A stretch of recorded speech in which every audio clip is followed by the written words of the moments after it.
Hola, Dios te bendiga.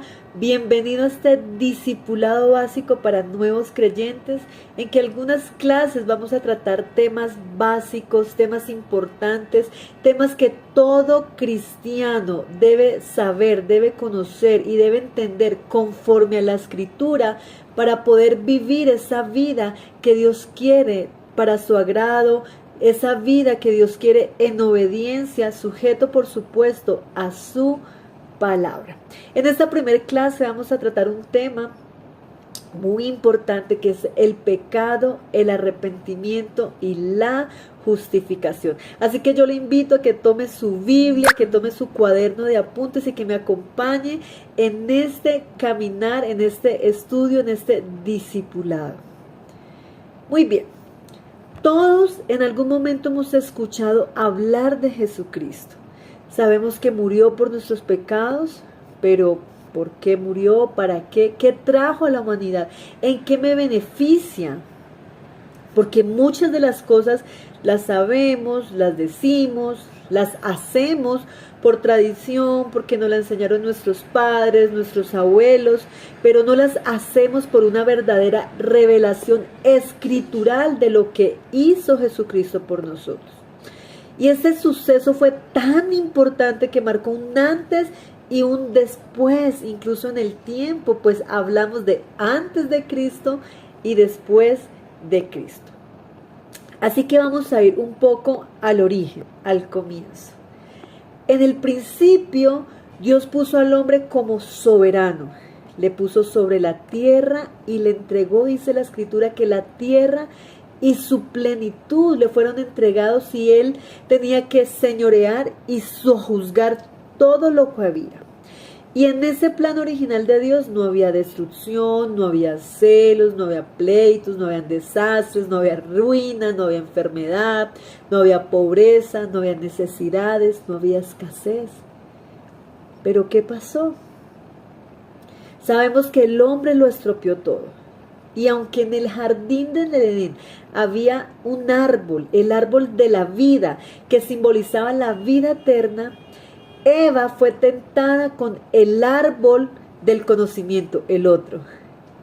El árbol del conocimiento del bien y del mal, que simboliza una prueba que claramente perdieron, pues no se sometieron al señorío de Dios, sino que trataron de convertirse en sus propios señores al decidir ella, qué era bueno y qué era malo para ellos.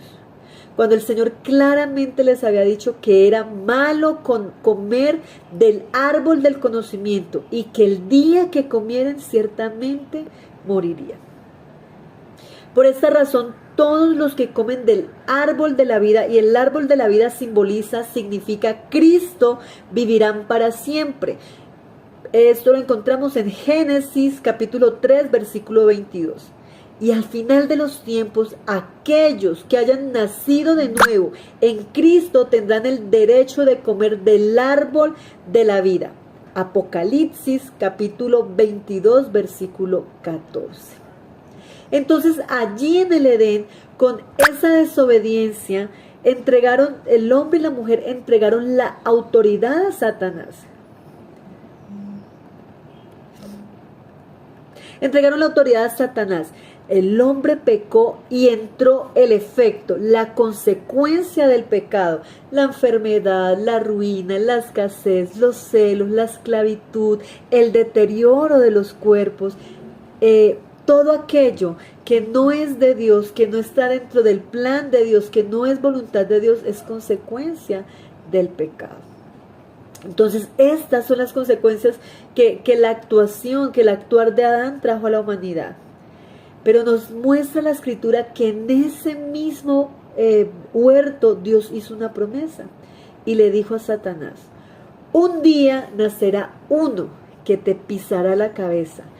Tú le herirás en el calcañar, pero él te aplastará la cabeza. Y allí Dios mismo reveló al Salvador, reveló su plan de salvación, reveló a Jesucristo. Muy bien, ya establecimos que a causa de la desobediencia entró el pecado. Pero ¿qué es el pecado en sí?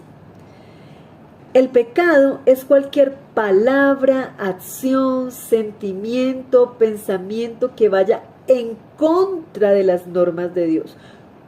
No de una norma, no de dos normas, no solamente de los 10 mandamientos que son tan conocidos de la ley de Moisés, sino todo lo que está escrito en su palabra que Él demanda que hagamos y que no hagamos.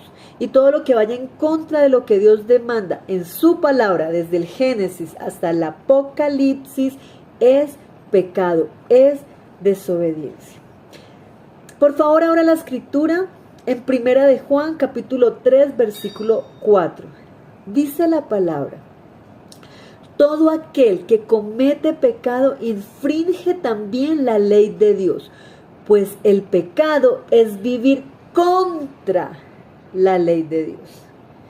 Y Santiago en su capítulo 4, versículo 17 nos dice: por lo tanto, si alguien sabe hacer lo correcto, pero no lo hace, está pecando. Es decir, que aún usted, conociendo lo que es bueno, pero no lo hace, sino que al contrario practica lo contrario, hace lo contrario y dice lo contrario, eso es pecado. Es decir, que pecar puede hacer algo malo o injusto a los ojos de Dios, o no hacer lo que es correcto. El significado etimológico de pecado es errar al blanco o no alcanzar el objetivo. El objetivo es Cristo. Así que errar al blanco es todo aquello que me separa de Cristo. Y en Hechos, en el libro de los Hechos, capítulo 17, versículo 28, dice la escritura: porque en Él vivimos, en Él nos movemos y en Él existimos. Es decir, que pecar, errar al blanco, es todo aquello que me separa de Cristo, de ser parecida a Cristo, de ser semejante a Cristo, de obedecer aquellas cosas que el Señor quiere, que Dios quiere en su palabra, que me van a acercar a ser ese hombre y esa mujer que Él predestinó cuando nos dio vida. Así que la Biblia, cuando estudiamos y escudriñamos la Biblia, podemos ver que al menos tenemos una cosa en común con cada hombre, con cada mujer, con cada niño que haya existido. Y en el libro de Romanos, capítulo 3, versículo 23, dice: por cuanto todos pecaron y están destituidos de la gloria de Dios. Es decir, la vida de pecado, la vida de desobediencia, así sea en un mandato del Señor, nos impide vivir la vida que Dios soñó para nosotros y nos impide experimentar a Cristo, a Jesús en toda su plenitud. Eso es el pecado, nos destituye de la gloria de Dios.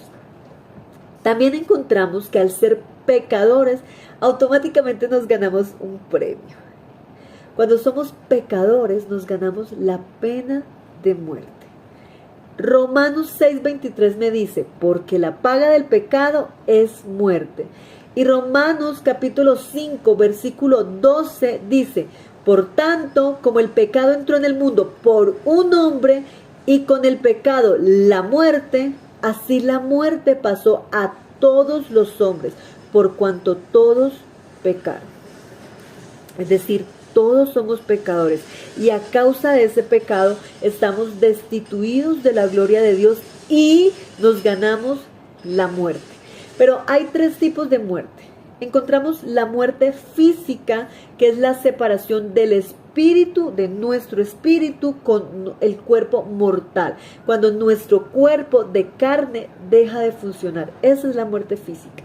Encontramos también la muerte espiritual. Consiste que aún teniendo vida física, aún nuestros cuerpos funcionando, estamos separados de Dios. Lo que causa el pecado. Destituidos de su gloria, separados de Dios, enemigos de Dios. Las Escrituras enseñan que en cuanto a 2 causas de esta muerte espiritual, la primera claramente es la caída del hombre en el huerto del Edén, que hizo que estuviéramos destituidos de la gloria de Dios, Y la segunda es nuestra propia desobediencia, esa constante desobediencia o indiferencia, siquiera por conocer su palabra, por conocer su escritura. Y ahí tocamos un tema muy importante con el que partimos esta clase. Muchas cosas las hacemos porque nuestros padres nos la enseñaron, porque nos la enseñaron nuestros abuelos, por cultura, por tradición. Yo nací así, esto fue lo que me enseñaron, y creemos y caminamos creyendo que eso es lo que está bien y que eso es lo que está correcto. Pero ¿cuál es la desobediencia ahí? Que no nos tomamos la tarea de meditar la escritura, de conocer su palabra, no solamente los versículos más bonitos, no solamente lo que nos muestran las películas en Semana Santa, no solamente lo que nos enseñaron voz a voz, sino escudriñar la escritura para realmente conocer la voluntad de Dios, tener una vida constante de intimidad todos los días, 7/24, toda nuestra vida, porque así conocemos la voluntad de Dios y sabemos realmente si lo que estamos haciendo y lo que estamos practicando es voluntad de Dios y le agrada. Porque si no es voluntad de Dios, estamos viviendo una vida en desobediencia y eso está causando nuestra muerte espiritual. Estamos vivos, nuestra carne está viva, pero estamos muertos espiritualmente. Y no hacer y vivir como Dios demanda y le agrada en todas las cosas, en todas las áreas de nuestra vida, solamente puede superarse por medio de la expiación a través de Jesucristo y la obediencia a todo su gobierno. Pero si no nos arrepentimos y si no nos convertimos, como dice la escritura, no como enseñó el papá, la mamá, en la tradición, no, como dice la escritura, esa muerte espiritual al morir físicamente nos llevará tristemente a la muerte eterna. Y no hay un lugar intermedio entre esta vida y la muerte eterna. No es que tú partiste en pecado, en desobediencia, estando mal y te hacen una novena y te rezan y interceden por los difuntos. Eso no existe, eso no es escritural. Tú cierras los ojos en esta tierra en rebeldía, en pecado, en desobediencia. Lea la escritura para que sepa qué es pecado, qué es rebeldía, qué es desobediencia. Y si usted está viviendo en eso, cerrados sus ojos en esta tierra, partirá a una eternidad sin Cristo. Y ahí nos introducimos en la muerte eterna. Si la vida eterna es pasar a la eternidad con el Señor, gracias a la expiación, a la resurrección de Jesucristo, la muerte física sería para nosotros solamente temporal. Pero es temporal solamente para aquellos que se arrepintieron y convirtieron a Cristo en vida. Aquellos que experimentarán la muerte eterna son los incrédulos, los desobedientes, los pecadores, los que no hicieron su voluntad, los que no quisieron conocer su voluntad. Dice la palabra que Jesucristo está a la puerta y llama. Y el que abre, él entra y cenará. Entonces, a través de invitaciones, a través de estos discipulados, a través de enseñanzas, Jesucristo le está llamando a que le conozca, a que conozca su palabra, a que conozca la voluntad de Dios, para que sepa, para que se le revele, para que se dé cuenta que lo que usted está haciendo, como lo está haciendo y como lo está practicando, quizá no es la voluntad de Dios, quizá está mal, quizá lo está contristando, quizá lo está constituyendo a usted enemigo de Dios. Y esas personas pasarán a la eternidad separados del Señor y separados de esa tierra nueva y de ese cielo nuevo que promete Dios cuando esta tierra y este cielo que hoy conocemos sea destruido para siempre. Entonces Dios dice que nuestros pecados nos separan de Él, que Él no puede oír nuestras oraciones a menos que nos arrepintamos y cambiemos. Muy bien, ya establecimos que todos somos pecadores y que todos estamos destituidos de la gloria de Dios. Que si seguimos pecando y que si seguimos en desobediencia estamos condenados no solamente a la muerte física, a la muerte espiritual, sino también a la muerte eterna.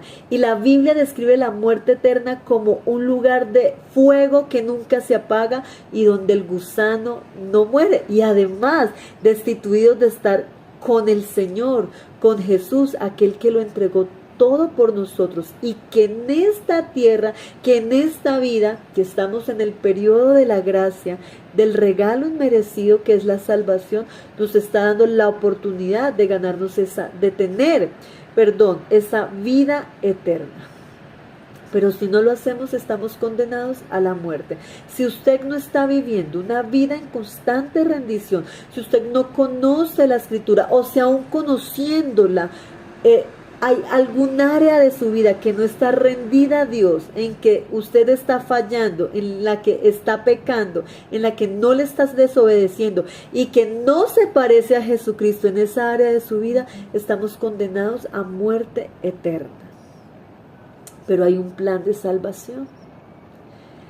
Aunque en el Edén fallamos y aunque hoy seguimos fallando, el libro de Juan en el capítulo 3, versículo 16 dice: porque tanto amó Dios al mundo que dio a su unigénito, a su Hijo, para que todo aquel que en Él cree no se pierda, sino que tenga vida eterna. Y primera de Juan capítulo 4 versículo 10 dice: en esto consiste el amor, no en que nosotros hayamos amado a Dios, sino que Él nos amó a nosotros y envió a su Hijo en propiciación por nuestros pecados. Así que sí, el plan de Dios es que aunque todos nosotros pecamos y estamos condenados a muerte, Jesucristo, el Hijo de Dios, tomó nuestro lugar y pagó el precio de los pecados por los cuales usted y yo merecíamos la vida eterna. Pero antes de eso hay un paso indispensable para que esa salvación se haga realidad en nuestra vida, y es el arrepentimiento. Hechos, libro de los Hechos, en el capítulo 3, versículo 19, dice: arrepentíos y convertíos para que sean borrados vuestros pecados, para que vengan de la presencia del Señor tiempos de refrigerio, y Él envíe a Jesucristo que os fue antes anunciado.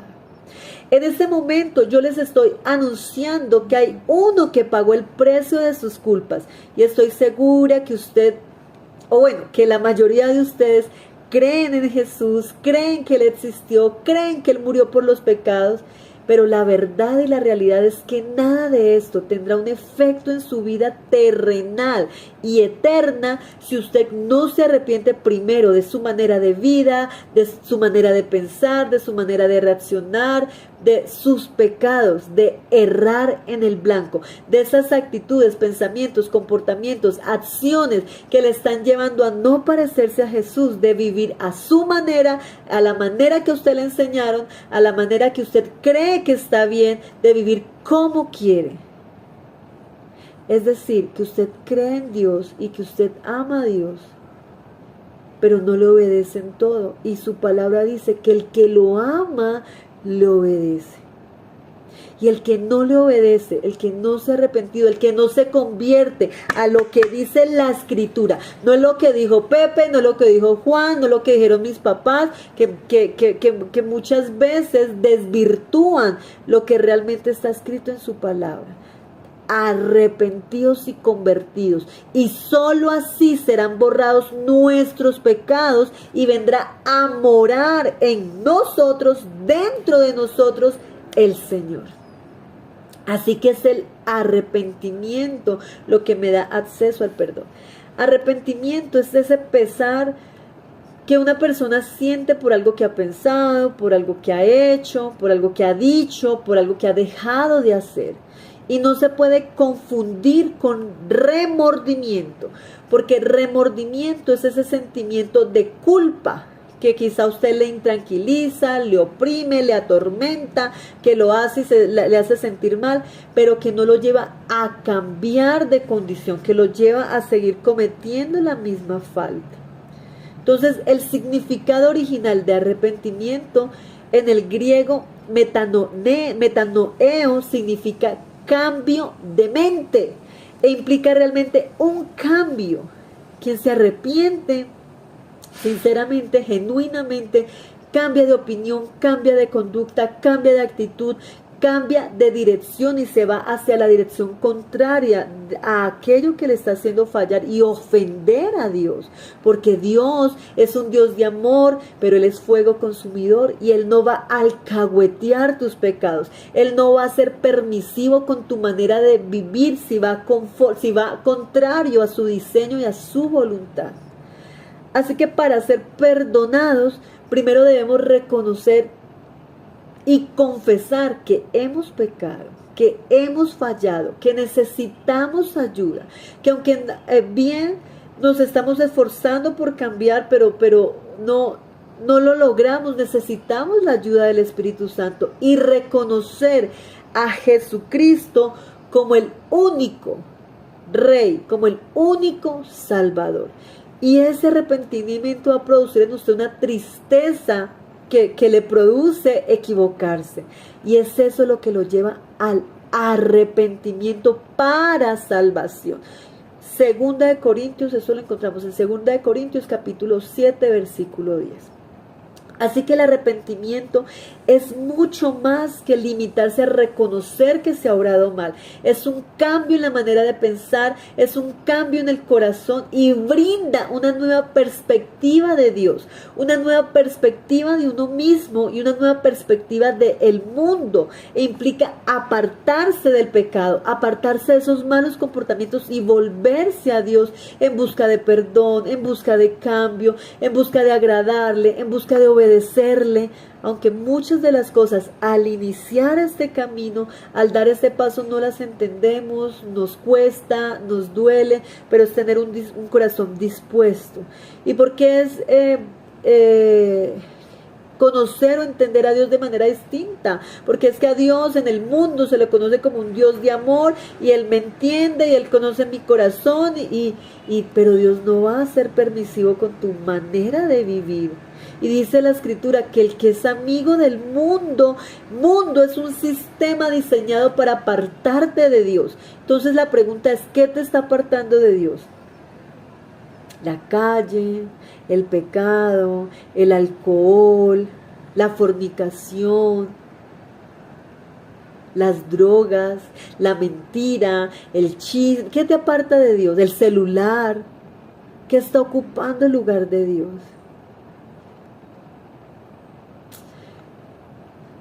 Tú puedes creer, tú puedes saber qué crees, pero solamente el arrepentimiento genuino, solamente una vida rendida a Jesucristo va a salvarte de la muerte eterna. Y porque es un cambio de la perspectiva también de nosotros mismos, porque creemos que somos buenos, que merecemos. Yo soy buena mamá, yo soy buena hija, yo soy buena esposa, yo soy buena amiga, yo me merezco. No, somos malos, somos pecadores y estamos destituidos de la gloria de Dios. No merecemos nada, pero Jesucristo lo hizo todo por nosotros. Y si algo hay bueno en nuestra vida, tenemos que rendirlo al Señor y sacar de nuestra vida aquello que nos aparta de Dios, aquello que nos impide pertenecer a una congregación, aquello que nos impide obedecer a Dios, aquello que nos impide que desde que nos despertamos Él sea lo primero y lo más importante en nuestra vida.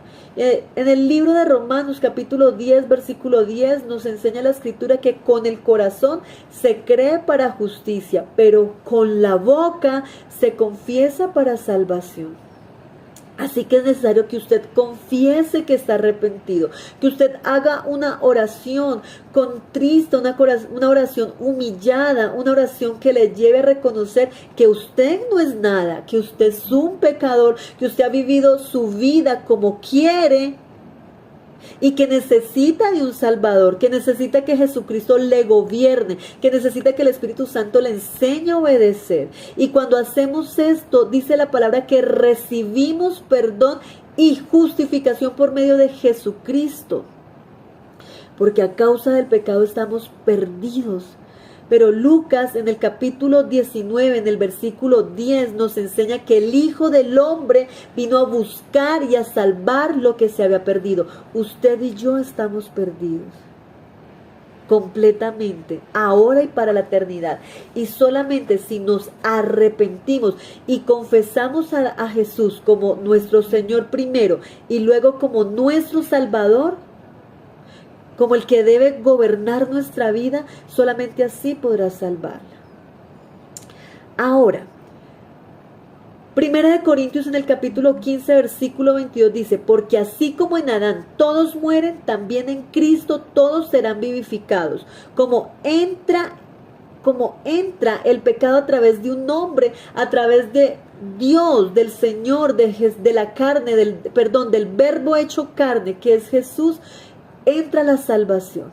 Pero ¿cómo el Señor Jesús entra en este proceso de mi vida nueva?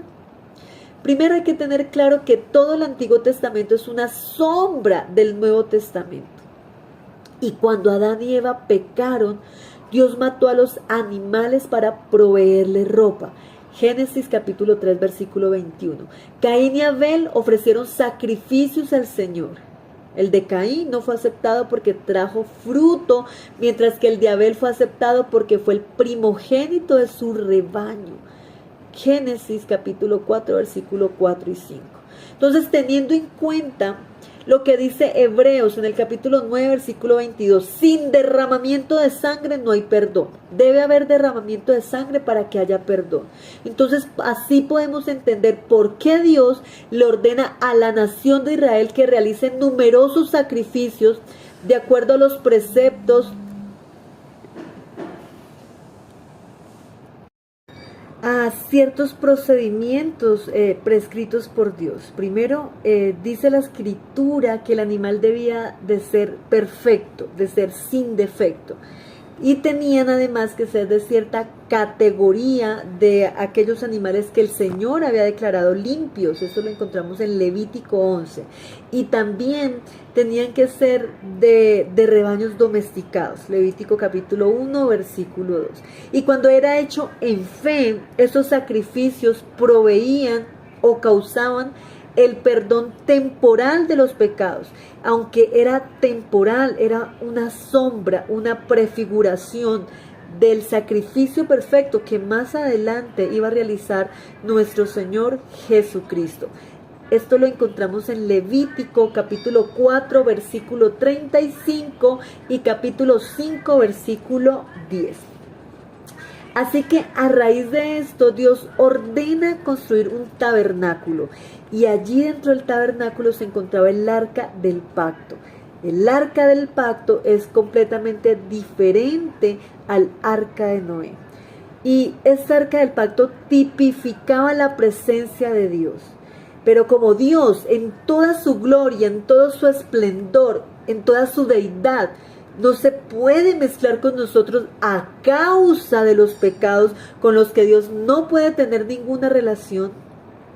Esta arca tenía que estar escondida, guardada por un velo y nadie podía entrar a este lugar porque automáticamente esa persona moría. Nadie la mataba, nadie le hacía nada, nadie la asesinaba, sino que la misma presencia, la misma gloria de Dios que no puede simpatizar con el pecado, lo hacía morir. Entonces, una vez al año, el sumo sacerdote tenía el derecho de entrar con la sangre de un cordero para expiación de los pecados del pueblo. Pero como dije anteriormente, esta sangre tenía el poder de cubrir el pecado, pero no de quitar el pecado. Es decir, que en este sacrificio, en este proceso de sacrificio para el perdón de los pecados, había una falla. Porque igual las personas seguían estando condenados a muerte. Por lo que debía haber un sacrificio único, un sacrificio perfecto. ¿Y quién más que el mismo Hijo de Dios? Y vámonos a esta palabra que es preciosa, que ojalá se haga carne en su vida, se haga rema en su vida. Filipenses capítulo 2, versículos 6 al 8. Dice la escritura: el cual, siendo en forma de Dios, no estimó el ser igual a Dios como cosa que aferrarse, sino que se despojó de sí mismo, de su deidad, tomando forma de siervo, hecho semejante a los hombres, y estando en la condición de hombre, se humilló a sí mismo, haciéndose obediente hasta la muerte y muerte de cruz. Preciosa palabra. Nosotros somos enemigos de Dios. Dios no puede simpatizar con nosotros en nuestro estado de pecadores, de separados de Dios, destituidos de su gloria. Pero dice la escritura que fuimos reconciliados con Dios por la muerte de Jesucristo. Romanos capítulo 5 versículo 10. Y solamente por su sangre tenemos redención, tenemos perdón, tenemos justificación de pecados. Efesios capítulo 1 versículo 7. Pero lo mejor es que estando en condición de pecadores, nosotros somos criaturas de Dios. Pero cuando nos arrepentimos, cuando Jesucristo nos gobierna, cuando lo reconocemos como el único y suficiente Salvador, el único Rey, el único medio para llegar al Padre, se nos da la potestad de ser hechos hijos de Dios. Juan, esto lo encontramos en Juan, capítulo 1, versículo 12. Entonces, si usted medita en esa escritura, todos somos criaturas de Dios, pero hijos de Dios son solamente aquellos que reconocen, que viven a Jesucristo como el único medio para llegar al Padre. Si usted sigue haciendo oraciones a otras personas, santos, novenas, lo que sea, que no sea Jesucristo para acceder al Padre, para alguna petición al Padre, para adorar al Padre, usted no es hijo de Dios. Y lo dice claramente la escritura. Entonces, cuando Jesús muere, toma el lugar del Cordero que veíamos en el Antiguo Testamento. Toma el lugar del sumo sacerdote. Por eso la Biblia dice que Él es el Cordero inmolado, apartado, señalado desde el Génesis para ese sacrificio, y que a la vez es el sumo sacerdote que está sentado a la derecha del Padre. Entonces, Jesús en el momento de su muerte tomó su sangre y entró en el cielo para entregar su sangre para expiación de nuestros pecados. Y la Biblia dice en Hebreos capítulo 9, versículo 11 al 13, que su sangre fue aceptada por el Padre. Y por eso hoy tenemos justificación de pecados. Él fue el sacrificio perfecto, porque su sangre no cubrió el pecado, sino que apartó, lo quitó para siempre. Y al hacer eso, Jesús, el velo que estaba en el arca del pacto, el velo que nos separaba de Dios, se rompió, trayendo el mensaje hoy que todo aquel que cree, que todo aquel que se rinde a Jesús es hijo de Dios, y que su presencia de estar aquí por su omnipresencia, de estar afuera de nosotros, pasa a morar dentro de nosotros. Y esto fue lo que hizo Jesús. Se acabaron los sacrificios, se acabaron los intermediarios. Por eso, Timoteo en el capítulo 2, versículo 5, dice que el único mediador es Jesús, que nada ni nadie puede mediar por ti ante el Padre. Y en Lucas capítulo 4, versículo 8, nos enseña que que cuando tú usas eso, que cuando tú usas otro medio, otra persona, otra cosa que no sea Jesucristo, no solamente vas a ofender a Dios, sino que vas a pecar y no vas a encontrar el camino, la verdad y la vida que es Jesús.